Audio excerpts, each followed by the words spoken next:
It's a somber moment as Hilda in full race trim, the badge. This is the first video I've done since Goodwood, just recorded on the phone, and it's a sad moment because Hilda is moving away from the door back into that hole. So 2 years of work, 4 laps of Goodwood and about 100 miles on the road, and Hilda's off the road again. Let's move it. You can come on the journey with. Oh. And it's so annoying because it all works so well.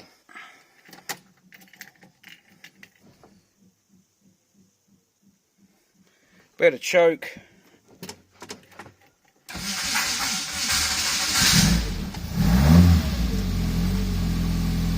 There you go.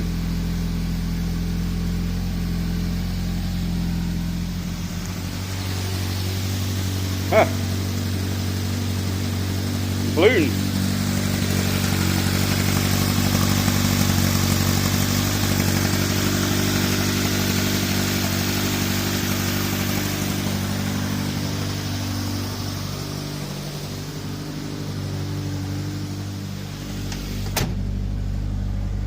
Oh, it's sad. I can kick first gear.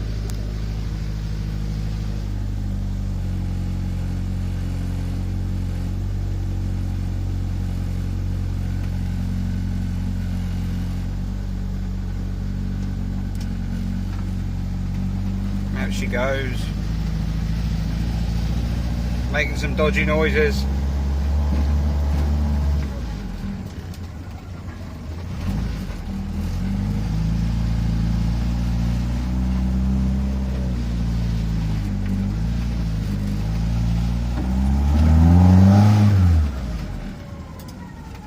Oh, there it is. Oh. Also not wanting to run now. Oh, I had the choke in. My fault. Straight into reverse as well. It's almost like it hasn't got a problem.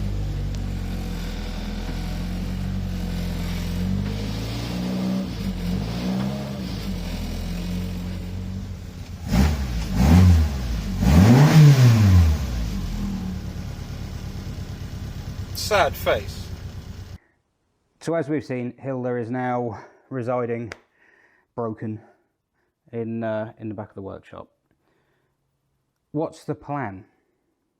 Well, the first thing to do in my plan is actually nothing to do with Hilda at all. The first thing to do is to say thank you.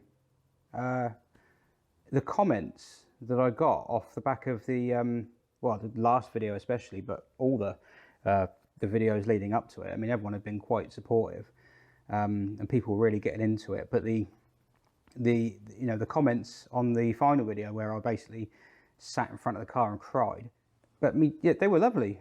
They really were. And I hadn't anticipated that at all. You know, I had a lot of fun on the day driving around Goodwood for the laps that I managed, but I nearly got as much enjoyment out of people being just nice and supportive, but it weren't people. It wasn't neat. You know, you get people being all supportive and positive and everything like that, and it becomes meaningless because they're just saying nice things to make you feel better. But the comments weren't. The comments were a lot of people just going like, "Come on, mate, pull your head. Get your head out your ass. Look at it in a different light. Look at what you've done. You know, you didn't die. The car is in one piece. I mean, the gearbox is probably in more pieces now, but it could have been a lot worse. It got there. It did 4 laps, and that's absolutely right. Obviously, I genuinely recorded that just after I got the car off the truck. So the last video in the little mini series of Hilda going to Goodwood, the last one was recorded just as it had come off the truck. So that was raw disappointment. But obviously, you know, a little bit of time to reflect. That was however long ago now, probably a couple of weeks ago. The track day actually happened. And yeah, hindsight's a wonderful thing. So yeah, I wanted to say thank you to everyone for kind of almost giving me a metaphorical slap round the face. Wake up. because, you know, it's not all bad, and it's true, it wasn't. So what actually happened, or what actually went wrong? Well, I don't know. That forms part of the basis of what the next plan for Hilda is. The first thing is to find out what actually went wrong with it, because there is always a small possibility that it's something completely different. I think it's an unlikely possibility, but it is a small possibility nonetheless. I remember one time the brake lights stopped working on Hilda, and I had a transmission oil leak, and you would think, well, those aren't related. Oh no, they were, because the wiring to the brake light switch, which is a pressure operated switch in the rear hydraulic brake circuit, had got caught up in one of the drive shaft flanges and got ripped out the switch, no brake lights, and wrapped round the drive shaft output flange, input, drive shaft output flange, and eaten the output seal, causing the gearbox to leak oil. What are the chances? So it could be something like that. It's probably not. It's probably gearbox. So the plan of attack with it is to sit and wait. Hilda will be back, but not for a while. The simple reason, well, there's multiple reasons. The first reason is that I've got another car, and come 7,500 subscribers, because I needed something to do for that, it will be revealed to you. They'll give you a quick teaser. You're underneath it. It's on the ramp. That doesn't help you at all. It's a car that goes on a ramp, so it's not a Ferrari F40, because that wouldn't go on this ramp. But yeah, it's yeah, what to do? Well, yeah, Hilda will be parked up for a while. The TVR will be the next one to get sorted out.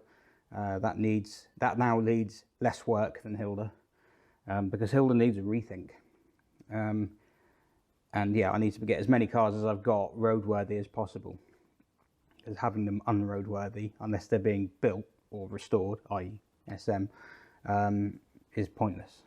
So yeah, Hilda's going to sit out for a little while. Now, that's not necessarily a bad thing. I intend to try and learn a bit while that's happening. The options are going forward. I've got two directions we can take. Everyone else is like, whoa, hang on, it's nothing to do with me. There's two directions. The first one is to take out the imp transaxle and figure out what went wrong with it and rebuild it, and either try and strengthen it. There's not a huge amount you can do, to be honest, but yeah, try and find out if there's some way of strengthening it, or going the opposite way round and detuning the car.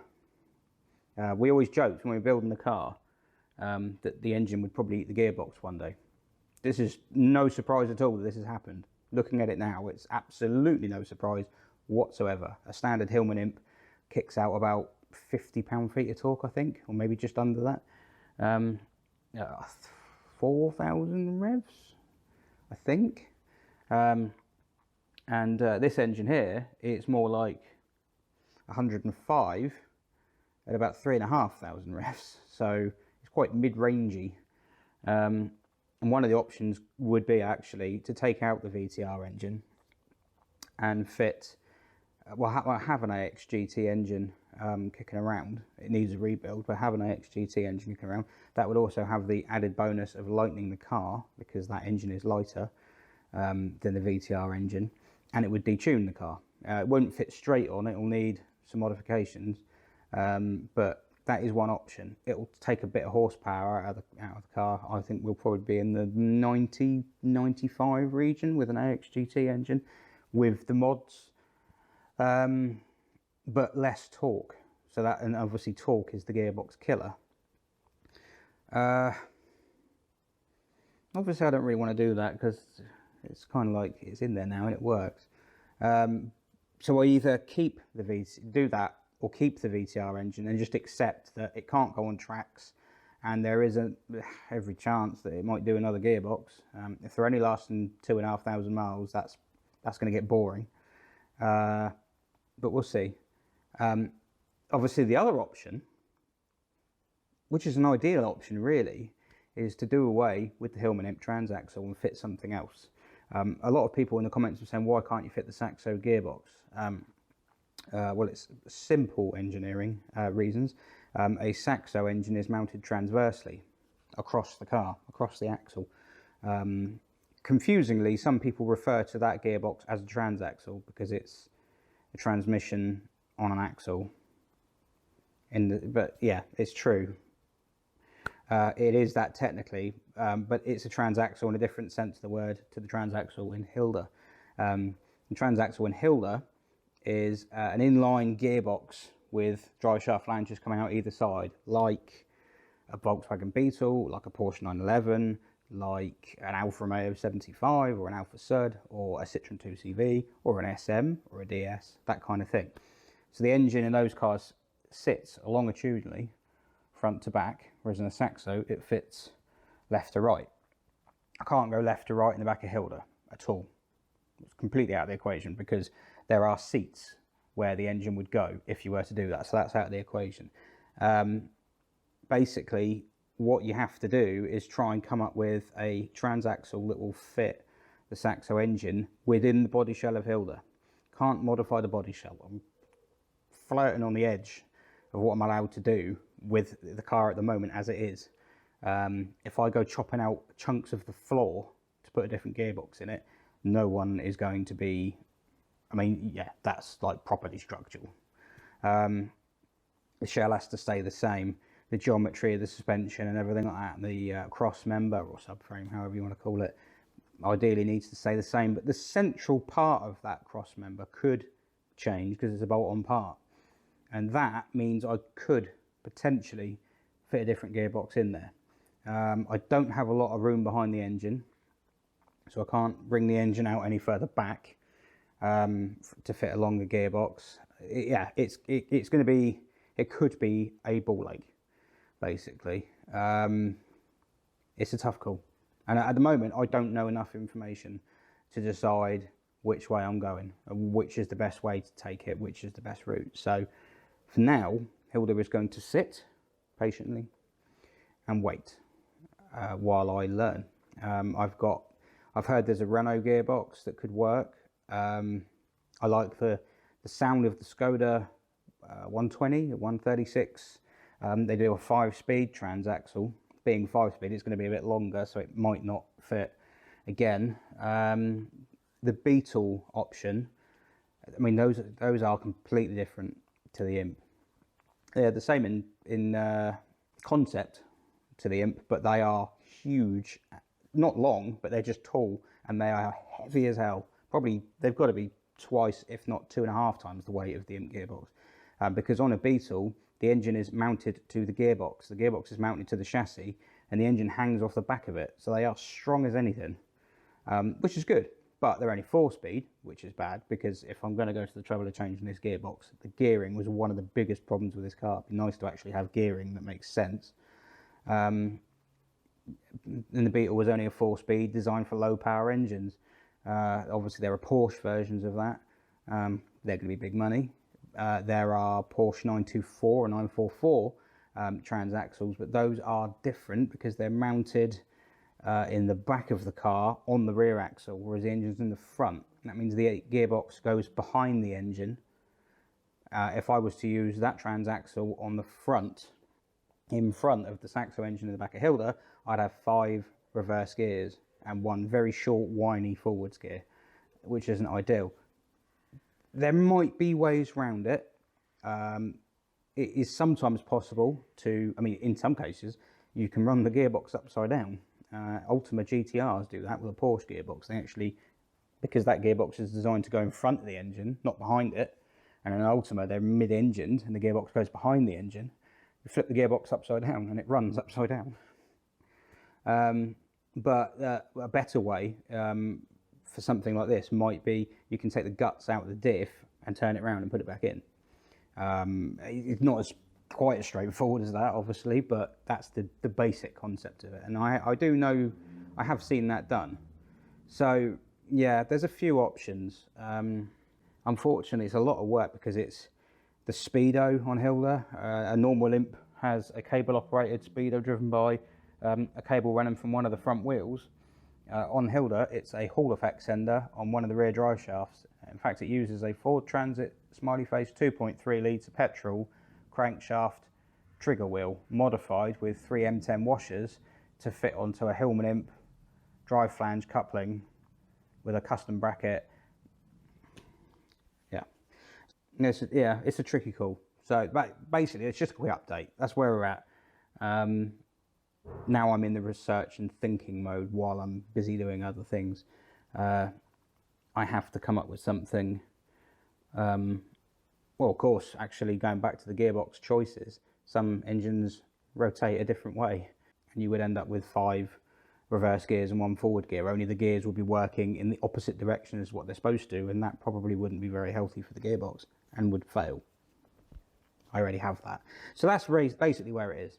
Do we rebuild the imp transaxle, knowing that everything else in the car is ready to accept it, and then just say, right, just drive it around on the road, do another 2,500 miles and see where you go, depending on what it turns out has failed with this car? Or do we go for an imp transaxle but detune the engine, maybe take the engine out, go for a slightly lower state of tune, one that you can drive a bit harder, one that isn't quite as undergeared? And you can even I could even source an 1100 out of a Saxo or something like that, or an AX, and make it revvy, just make it scream. But then if you're going to go out down to 1100, is that really the best engine to put in it? Would it be better to get one of the BMW motorbike engines? I don't really want to do that because a lot of people already have, and this was built before that conversion ever came about. Because if that conversion was about, this probably would have got it. Or do I keep the VTR engine, as I say, go gingerly with the gearbox, rebuild it, see where we go, depending on how difficult it is to rebuild it, I suppose. Or the other option, keep the gearbox, keep the engine, go for a different gearbox. I mean, if you go for a different gearbox and have a stronger gearbox, in theory, you could have a more powerful engine. No. So that's where we are. Thank you very much. Hilda says thank you. It doesn't, it's a car, it's an object, it doesn't say anything. But it's appreciated. I'm not mad with it.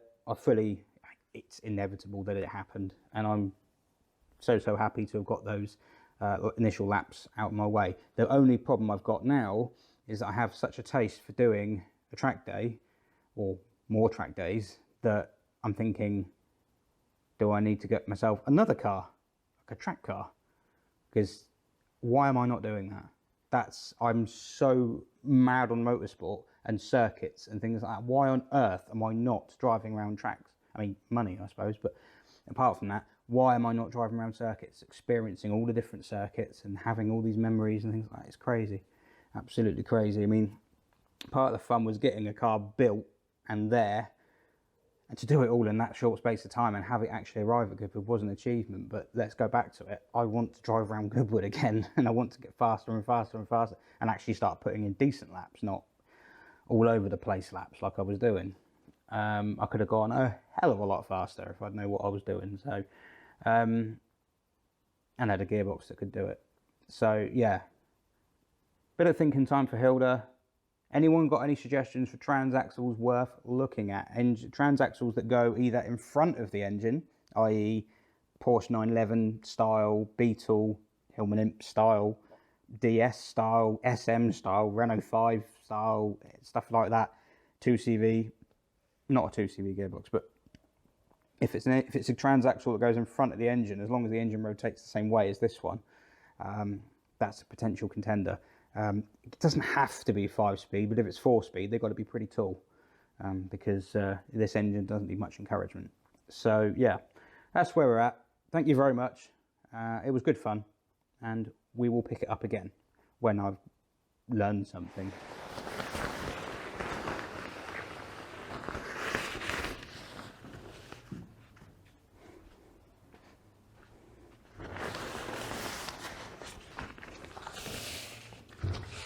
It's like I'm covering up a dead body, isn't it?